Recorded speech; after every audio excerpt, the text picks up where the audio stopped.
Good morning students. तो कैसे हैं आप सब। मैं साहिल रावत, आपका इंग्लिश मेंटोर, स्वागत करता हूं आपका आज की क्लास में। तो चलते हैं बच्चों क्लास की तरफ। लास्ट क्लास में बच्चों हम देख रहे थे आपका चैप्टर ग्लिम्पसेस ऑफ इंडिया। ठीक है, ग्लिम्पसेस ऑफ इंडिया के फर्स्ट यूनिट में थे हम, and that was baker from Goa. इसमें हमने देखा था कि जो हमारे ऑथर हैं लूसियो रॉड्रिग्स, वो अपने बचपन के दिनों को याद कर रहे हैं और बता रहे हैं कि जब इंडिया के गोवा वाले रीजन में जब पोर्चुगीज का जो पुर्तगाल से जो लोग आए हुए थे उनका शासन था, या फिर कह सकते हैं गोवा उनके कंट्रोल के अंडर था, तब उस वक्त की लाइफ कैसी हुआ करती थी। ठीक है, क्योंकि पोर्चुगीज कल्चर फॉलो हो रहा था, जो खाना रहना सहना उनका था वही चीज यहाँ पे भी फॉलो हो रही थी। अब पोर्चुगीज का क्या फेमस है, बेकरी बहुत फेमस है, बेकरी प्रोडक्ट्स बहुत ज्यादा फेमस है, लाइक ब्रेड, ठीक है, पेस्ट्रीज, केक्स, पिज्जा, ये सारी चीजें उनकी फेमस थी। और सबसे फेमस चीज जिसकी बात यहाँ हो रही है वो है ब्रेड लोव्स। ठीक है, तो वही बताते हैं कि पुराने दिनों को याद करते हुए कि जब हमारे विलेज में जो क्या बोलते हैं ब्रेड सेलर आता था, या फिर बेकर जब आता था, वो किस प्रकार से आता था हमने देखा था। ठीक है, बेकर एक क्या लेके आता था बच्चों, बास्केट लेके आता था अपने पास, और एक उसके हाथ में क्या था, सर पे उसने बास्केट रखी होती थी ब्रेड्स की। ठीक है बच्चों, और एक हाथ में उसके होती थी बैम्बू स्टिक, जिसे कि वो क्या करता था, ग्राउंड पे हिट करता था, हिट करने से ताकि आवाज आए और लोगों को पता चले कि बेकर आ रखा है ब्रेड सेल करने। ठीक है, फिर उसे देख के जो घर की लेडीज वगैरह होती थी वो बाहर आती थी अपना सामान लेने, और साथ ही साथ उनके साथ बच्चे भी आ जाते थे बाहर, ये देखने की आज बास्केट में क्या कुछ नया देखने को मिल सकता है। ठीक है, जैसे कि आमतौर पर बच्चों की आदत होती है, जब भी घर में कोई गेस्ट आता है तो बच्चे बाहर चले जाते हैं कि गेस्ट हमारे लिए क्या गिफ्ट्स लेके आए होंगे। ठीक है, तो वही चीजें हैं, ये सारी चीजें हमने देखी थी। फिर हमने देखा था कि उनका फेमस लोव्स ऑफ ब्रेड हुआ करता था। ठीक है,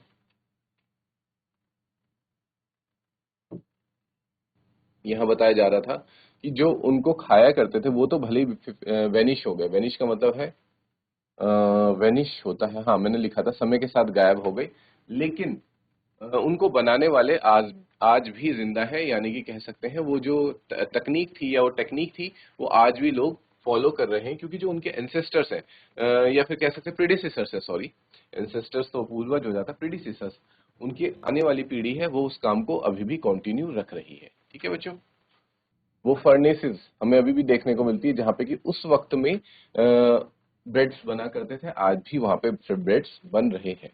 क्लियर है, यहाँ तक क्लियर था बच्चों, यहाँ तक किसी को कोई डाउट तो नहीं।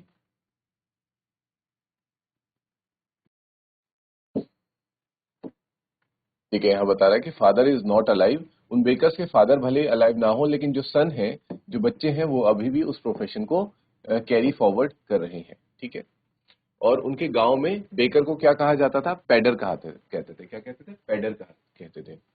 और वो उनके फ्रेंड, कंपेनियन और गाइड की तरह हुआ करता था।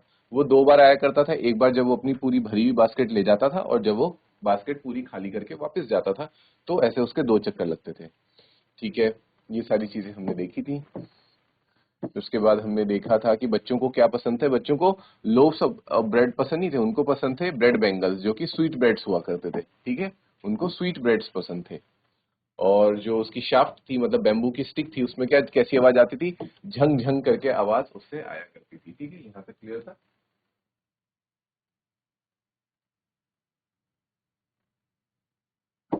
ठीक है बच्चों, आगे बढ़ते हैं। देखो ये क्या कह रहे हैं कि बच्चे झांका करते थे उसकी बास्केट में कि वो आज क्या अपनी बास्केट में लेकर के आए हैं। ठीक है, जो एल्डर्स होते थे उनको लोव्स ऑफ ब्रेड पसंद आते थे, जबकि बच्चों को क्या पसंद आते थे, बेंगल्स पसंद आते थे, यानी कि वो स्वीट ब्रेड पसंद आती थी। ठीक है, ये सारी चीजें हमने देख ली थी लास्ट क्लास में। फिर बताया जाता है वहां पे बेकर की इंपॉर्टेंस को। अगर मान लीजिए बच्चों एग्जाम में एक क्वेश्चन आता है ना कि how was baker important for the people of Goa. ठीक है, people of villages of Goa, अगर ये क्वेश्चन आता है तो ये पूरा पैराग्राफ में सिर्फ और सिर्फ उनकी इंपॉर्टेंस ही बताई गई है। हमने देखा था लास्ट क्लास में क्या बताया गया था कि मैरिज मीनिंगलेस होती थी, मतलब मैरिज में बहुत ज्यादा इंपॉर्टेंट होता था क्या बोलते हैं बेकर का काम। क्यों? क्योंकि वो क्या बनाया करता था, वहां पे बोल नाम का एक स्वीट ब्रेड देना होता था मैरिज में, ठीक है, तो इसलिए उसके बिना मैरिज अधूरी थी। पार्टी और कोई अगर किसी का खाना वगैरह रखा है तो वहां पे ब्रेड होना बहुत जरूरी था, ठीक है। सैंडविचेस बनाया करते थे कब? जब डॉटर्स की एंगेजमेंट हुआ करती थी किसी के भी गांव में तो वो क्या बनाया करते थे, सैंडविचेस बनाया करते थे, ठीक है। तो सैंडविचेस भी बहुत इंपॉर्टेंट थे। केक्स एंड बॉलिनहर्स का बनाए बनाए जाते थे, क्रिसमस में केक्स एंड बॉलिनहर्स बनाए जाते थे। इसीलिए हम कह सकते हैं thus the presence of baker's furnace in the village is absolutely essential, इसलिए वो बहुत जरूरी था विलेज के लिए, ठीक है। यहां तक बच्चों आई गेस हमने डिस्कस कर लिया था। अब इसके आगे बढ़ते हैं।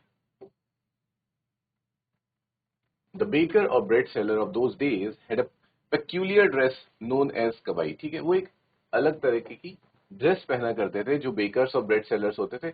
उसका नाम क्या था बच्चों? आप इसको याद कर लेंगे। उनकी ड्रेस का नाम था कबाई, ठीक है। Kabai was the name of their dress. It was a single piece long frock reaching down to the knees. In our childhood, we saw bakers wearing a shirt and trousers which were shorter than full-length ones and longer than half pants. Even today, anyone who wears a half pant which reaches just below the knees invites the comment that he is dressed like a pedder. ठीक है, अभी बताया जा रहा है कि वो कैसी ड्रेस पहनते थे। काइंड ऑफ कह सकते हैं आप, सिंगल पीस ऑफ फ्रॉक होती थी जो उनकी कहाँ तक आती थी? घुटनों तक आती थी, रीज देयर नीज। ये बेसिकली ये फीमेल्स की बात हुई है, ठीक है। फीमेल्स फ्रॉक पहनती थी जो उनके नीज तक आती थी। और जो मेल्स होते थे वो क्या पहनते थे? शर्ट एंड ट्राउजर्स पहनते थे, बट वो कंप्लीट ट्राउजर्स नहीं होते थे, वो फुल पैंट भी नहीं थे, वो हाफ पैंट भी नहीं थे, वो हाफ पैंट से थोड़ा ज्यादा बड़े होते थे, ठीक है। Full length ones longer than the half pant से थोड़ा बड़े होते थे। और आज की डेट में भी वो कह रहे हैं कि अगर हमें कोई ऐसा व्यक्ति मिल जाता है जिसने हाफ पैंट से ज्यादा थोड़ी बड़ी पैंट पहनी है लेकिन फुल पैंट से थोड़ा कम है, तो हमें ऐसा फील आता है कि इसने तो पैडेड जैसे कपड़े पहने हुए हैं, या फिर कह सकते हैं कि इसने बेकर जैसे कपड़े पहने हुए हैं। ऑथर को आज भी किसी को इस कपड़े में देख के या कह सकते हैं हाफ पैंट से बड़ी पैंट में देख के इस तरह की भावना आती है। क्लियर है? यहाँ तक क्लियर है बच्चों उनके ड्रेसेस के बारे में? तो बेसिकली उनकी ड्रेस हुआ करती थी कबाई। वो कैसी होती थी? लॉन्ग फ्रॉक होती थी जो घुटनों तक आती थी। जेंट्स की क्या होती थी? शर्ट पहनते थे और हाफ पैंट से थोड़ी बड़ी एक टाइप की काइंड ऑफ ट्राउजर पहनते थे, लेकिन वो फुल पैंट भी नहीं होती थी, ठीक है। यहाँ तक हो गया बच्चों। क्यों आगे बढ़ते हैं। The baker usually collected his bills at the end of the month, ठीक है। क्या कहा गया है कि जो बेकर होता था, जो रोज सुबह ब्रेड बांटने आता था, वो जो पैसे है ना वो रोज के रोज नहीं लेता था। वो पैसे कब लेता था? मंथ के आखिरी में, महीने के आखिर में वो पैसे लिया करता था, ठीक है। Monthly accounts usually used to be recorded on some wall in pencil. और जो मंथ का, महीने का जो पूरा हिसाब है वो कहीं किसी दीवार में, वॉल में किससे लिखा करता था? पेंसिल से लिखा करता था, ठीक है। Baking was indeed a profitable profession in the old days, ठीक है। ये कहना चाह रहा है कि जो बेकिंग का जो एक प्रोफेशन हो सकता है, या हम कह सकते हैं जो ये बिजनेस था वो फायदेमंद बिजनेस था, ठीक है। उन दौरान हमने देख भी लिया है कि क्यों फायदेमंद था। जब शादी पार्टी में, खाने वगैरह में, क्रिसमस में, एंगेजमेंट में, हर जगह बेकरी के प्रोडक्ट्स यूज हो रहे हैं, तो डेफिनेटली बच्चों वो एक कह सकते हैं बेनिफिशियल प्रोफेशन था, ठीक है, जहां पे कि प्रॉफिट डेफिनेटली मिलता ही होगा। क्लियर है? The bakers and his family never starved, मतलब कहने का मतलब है स्टार्व्ड यानी कि भूखा मरना, ठीक है बच्चों। स्टार्व्ड मैं यहाँ लिख देता हूँ। स्टार्व्ड मीन्स भूखा मरना। तो जो ये प्रोफेशन था बेकरी का, और जो लोग बेकर्स थे, कहने का मतलब है कि उनके बीवी बच्चे कभी भूखे नहीं मरते थे।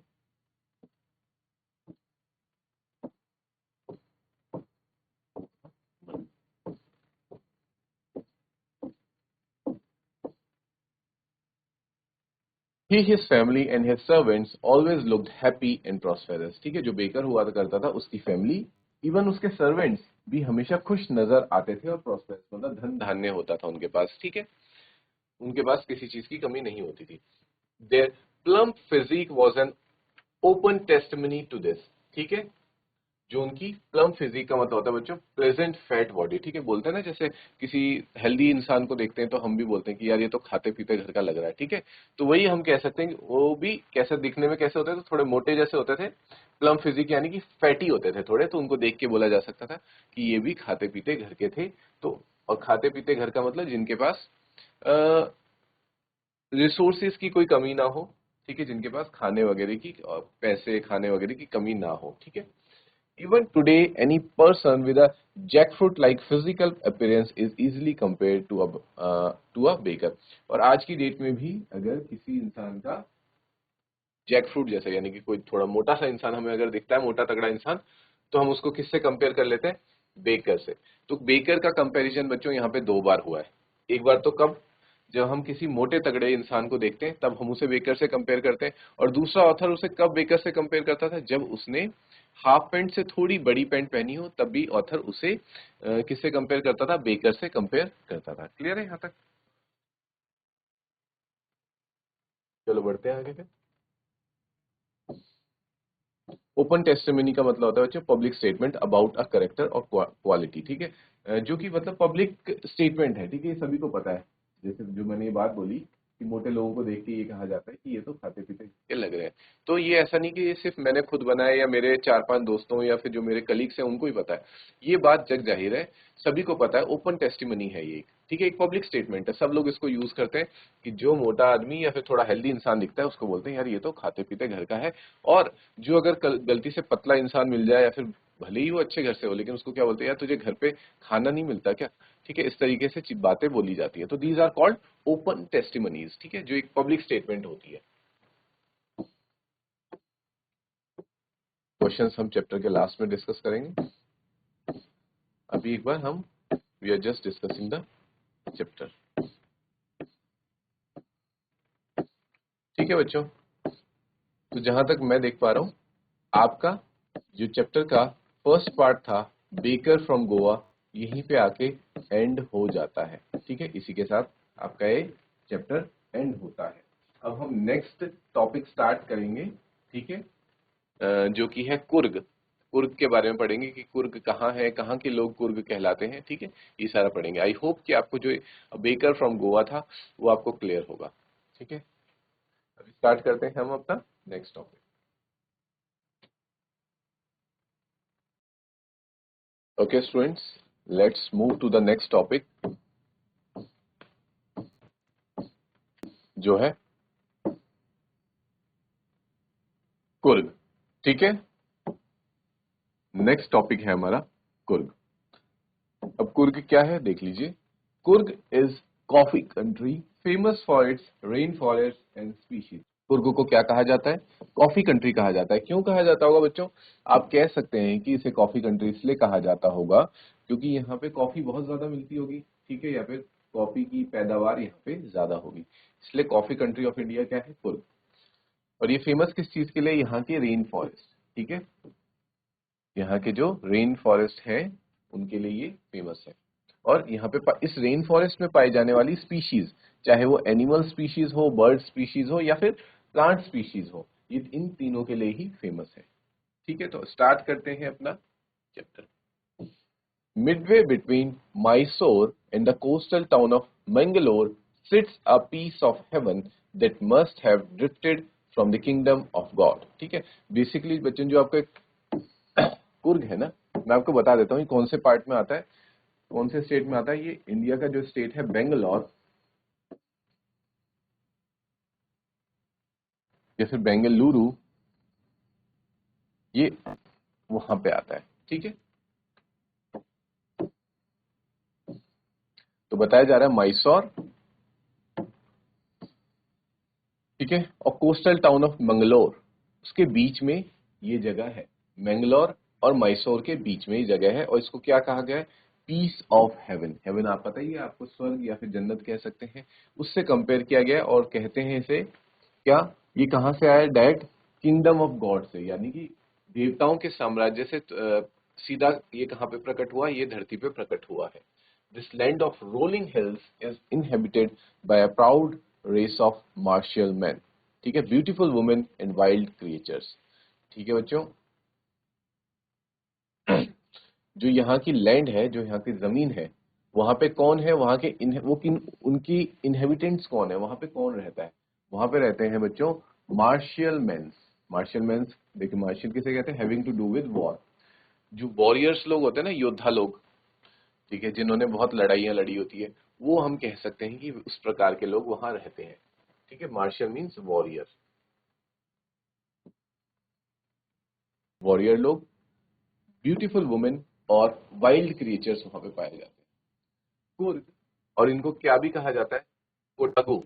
कुर्ग और Kodagu, the smallest district of Karnataka. देखो, कर्नाटका जो स्टेट है उसकी क्या है, कैपिटल है बेंगलुरु। तो कुर्ग कहाँ पाया जाता है? कर्नाटका के अंदर ही है। Is home to evergreen rain forest. यहाँ पे रेन फॉरेस्ट है, स्पाइसेस है, मसाले हैं, एंड कॉफी प्लांटेशन यहाँ पे होती है। ठीक है बच्चों, इतना याद है। कुर्ग को क्या कहा जाता है? कोडागु भी कहा जाता है। कहाँ है ये? कर्नाटका में है। और क्या क्या चीजें यहाँ पाई जाती हैं? रेन फॉरेस्ट पाया जाता है, स्पाइसेस और कॉफी प्लांटेशन यहाँ पे होती है। Evergreen rain forest cover 30% of this district. जो डिस्ट्रिक्ट है कुर्ग, ठीक है, कुर्ग जो डिस्ट्रिक्ट है, जो कह सकते हैं जिला है, कहाँ पे? कर्नाटका में। यहाँ पे 30% एरिया पे तो सिर्फ और सिर्फ क्या है? रेन फॉरेस्ट है। तो इसी बात से हम आइडिया लगा सकते हैं कि यहाँ रेन फॉरेस्ट की क्वांटिटी बहुत ज्यादा है, बहुत तादाद में यहाँ पे रेन फॉरेस्ट है। During the monsoons it pours enough to keep many visitors away. मतलब बरसात में यहाँ इतनी बारिश होती है कि यहाँ कोई विजिटर्स नहीं आ पाता। विजिटर्स अवे मतलब विजिटर्स जो यहाँ पे घूमने के लिए आते हैं या फिर विजिट करने के लिए आते हैं, वो यहाँ नहीं आ सकते बरसात में, क्योंकि यहाँ बहुत ज्यादा बारिश होती है। The season of joy commences from September and continues till March. ठीक है, क्योंकि सितंबर तक क्या हो जाता है? बरसात खत्म हो जाती है। तो सितंबर से लेकर मार्च तक आप यहाँ पे घूमने के लिए विजिट कर सकते हैं। ठीक है, the weather is perfect with some showers thrown in good measure. ठीक है, बता रहा है कि जो वेदर होता है, वेदर इन दौरान बहुत अच्छा होता है। सितंबर से मार्च के बीच में जो वेदर है दैट इज परफेक्ट। ठीक है, और हल्की फुल्की बारिश होती है। देखो, some showers thrown in good measure. Good measure मतलब लिमिटेड क्वांटिटी ऑफ रेन भी होती है, थोड़ी बहुत, जिससे कि अच्छा महसूस होता है। बहुत ज्यादा एक्सेसिव रेन नहीं होती। The air breathes of invigorating coffee. ठीक है, और साथ ही साथ क्या होता है? कॉफी की हल्की हल्की धीमी धीमी खुशबू भी हवा में आ रही होती है। Coffee estates and colonial bungalows stand tucked under tree canopies in prime corners। यहाँ पे क्या देखने को मिल जाती है हमें? कॉफी के एस्टेट्स, कॉफी के चाय बागान, बहुत बड़े बड़े कॉफी के बागान देखने को मिलते हैं। और क्योंकि यहाँ पे पुराने टाइम में क्या होता था, मे भी हो सकता है ब्रिटिशर्स रहे हो, जो भी रहे हो, फॉरेनर्स रहे हो, उनके बंगलो अभी भी देखने को मिलते हैं ट्री कैनपीज के अंडर। जैसे आपने देखा होगा कि कुछ बड़े बड़े ट्रीज होते हैं, ठीक है, और उन्हीं ट्रीज में क्या बनाया जाता है? ऊपर एक घर भी बनाया जाता है। तो उसी के नीचे उनके बड़े बड़े बंगलो भी देखने को हमें मिल जाते हैं। ठीक है बच्चों, अब ये क्या कह रहा है? देखो, canopies roof like covering that form shelters. पेड़ का ना, पेड़ जब इतना बड़ा हो जाता है कि वो एक तरह से छांव का काम करने लग जाता है, शेल्टर का काम करने लग जाता है, तो उसको कैनपी कहते हैं। The fiercely independent people of Kurg are possibly of Greek और Arabic descent। ठीक है, अब बताया जा रहा है कि जो यहाँ के कुर्ग लोग है ना, वो वास्तव में यहाँ के नहीं थे। वो किनके वंशज है? वो वंशज हैं या तो ग्रीक्स के या फिर अरब्स के।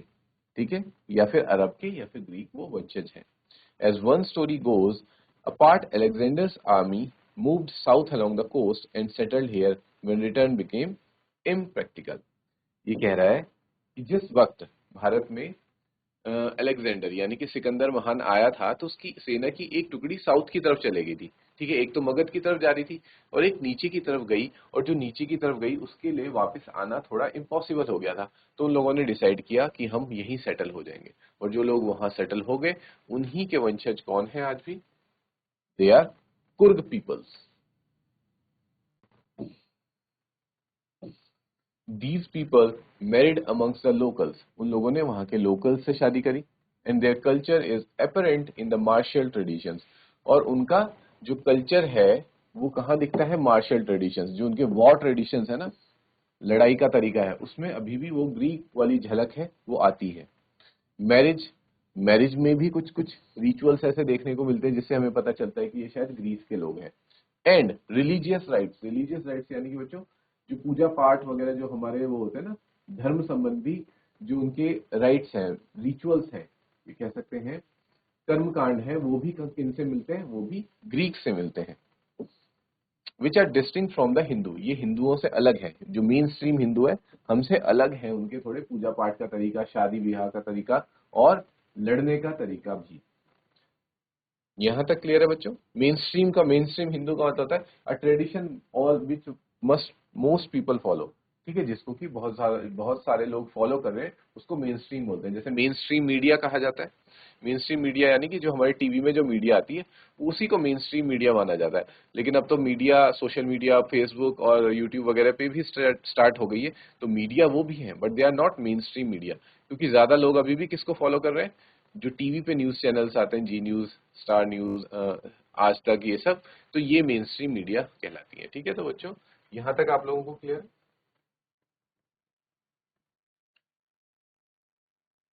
आप देख सकते हैं बच्चों यहाँ पे ये एक कुर्ग व्यक्ति है, ठीक है, इसकी फोटो आप अपनी बुक पे या फिर यहाँ पे स्क्रीन पे भी देख सकते हैं, द कुर्ग पर्सन। और इनकी ड्रेस देखिए किस प्रकार की है, देखिए इन्होंने सर पे पगड़ी पहनी है, ये इनका kind of gown type type का है, नीचे से ट्राउजर्स हैं, ठीक है। इन्होंने यहाँ पे एक बेल्ट लगा रखी है, देखिए यहाँ पे आप लोगों को दिख रहा होगा कि ये वॉरियर लोग हैं, इसीलिए इन्होंने यहाँ पे क्या लगा रखा है, एक वेपन है, काइंड ऑफ शार्प नाइफ इनके यहाँ पे रहता है। ठीक है, आगे बढ़ा जाए।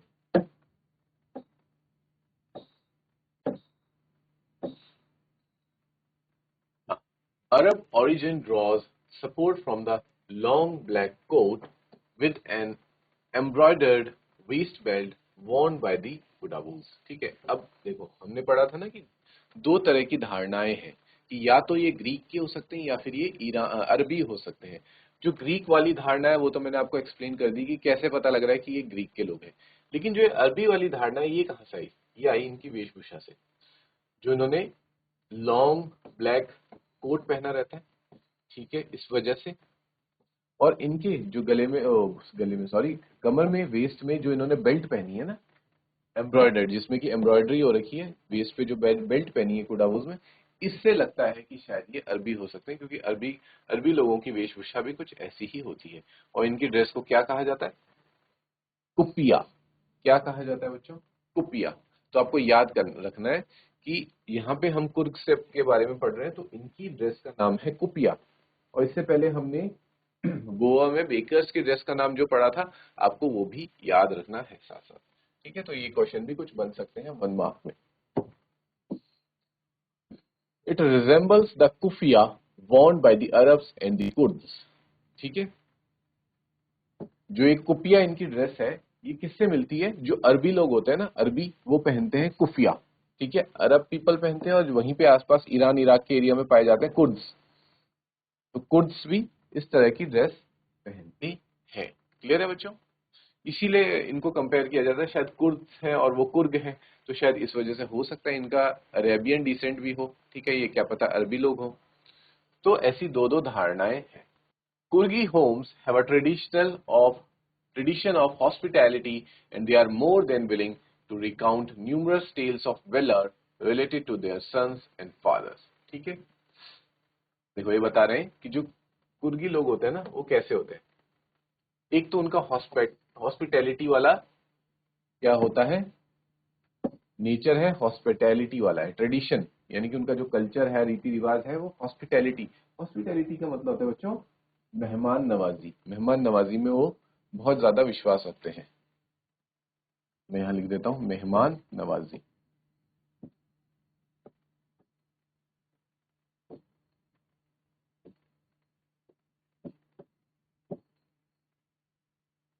क्लियर है? And they are more than willing to recount numerous. अच्छा, और जब उनके यहाँ कोई जाता है तो वो क्या बताते हैं? Tales of valour. Tales of valour क्या होता है? टेल्स का मतलब होता है कहानियां, stories of courage and bravery usually in वार।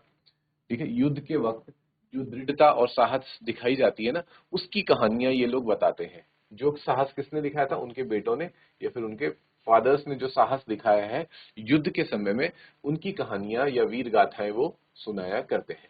और इंडियन आर्मी में भी the Coorg regiment is one of the most decorated in the Indian army and the first chief of Indian army general Cariappa was a Coorgi. ठीक है बच्चों, जो एक special regiment बनाई गई है, सोचो इंडियन आर्मी में एक रेजिमेंट ही बनाई गई है यहाँ के लोगों के लिए, कुर्गी रेजिमेंट। ठीक है, कुर्ग रेजिमेंट, कुर्गी लोगों के लिए। और जो इंडिया के फर्स्ट आर्मी जनरल थे जिनका नाम था जनरल करियप्पा, वो भी क्या थे, वो एक कुर्गी थे। क्लियर है बच्चों? तो ये बहुत इंपॉर्टेंट फैक्ट है आप लोगों के लिए, इसको आपको याद रखना है कि कुर्ग रेजिमेंट स्पेशल बनाई गई किसके लिए, कुर्गी लोगों के लिए इंडियन आर्मी में। और जो हमारे फर्स्ट जनरल थे मेजर जनरल करियप्पा, वो भी कहां से थे, वो भी एक कुर्ग थे। ठीक है, याद रहेगा आप लोगों को। Even now Kudavus are the only people in India permitted to carry firearms without a license. देखो, कुडावू और कुर्ग्स में कंफ्यूज मत होना, ये दोनों एक ही चीज है। कुर्ग और कुडावूस दो नाम है, ठीक है, दोनों उन्हीं के लिए, कुर्गी लोगों के लिए ही दो नाम है। कुर्ग भी बोल सकते हैं उनको, कुडावूस भी बोल सकते हैं। तो मान लीजिए कि ये इतनी रिस्पेक्टेड कॉम है कि इंडिया में सिर्फ और सिर्फ जो कुर्ग के लोग हैं उन्हीं को इजाजत दी गई है कि वे अपने पास क्या रख सकते हैं, दे can keep fire arms. Fire arms का मतलब होता है बच्चों, फायर आर्म्स मीन्स गोला बारूद वो अपने पास रख सकते हैं, बंदूक अपने पास रख सकते हैं बिना लाइसेंस के। वैसे तो रखने को और भी रख सकते हैं, लेकिन उसके लिए लाइसेंस बनाना पड़ता है। लेकिन जो कुर्ग के लोग हैं उनको ये छूट मिली है कि वे they can keep a firearm without licence. ठीक है, तो बहुत ही इंटरेस्टिंग चैप्टर है बच्चों, मुझे लग रहा है कि आपको भी पढ़ने में बहुत मजा आ रहा होगा। ठीक है, थोड़ा सा रह गया, इसको हम नेक्स्ट क्लास में कंटिन्यू करेंगे। टिल देन आज हमने जितना भी पढ़ा है आप उसको रिवाइज करें। ओके बच्चों, take care, have a good day, thank you.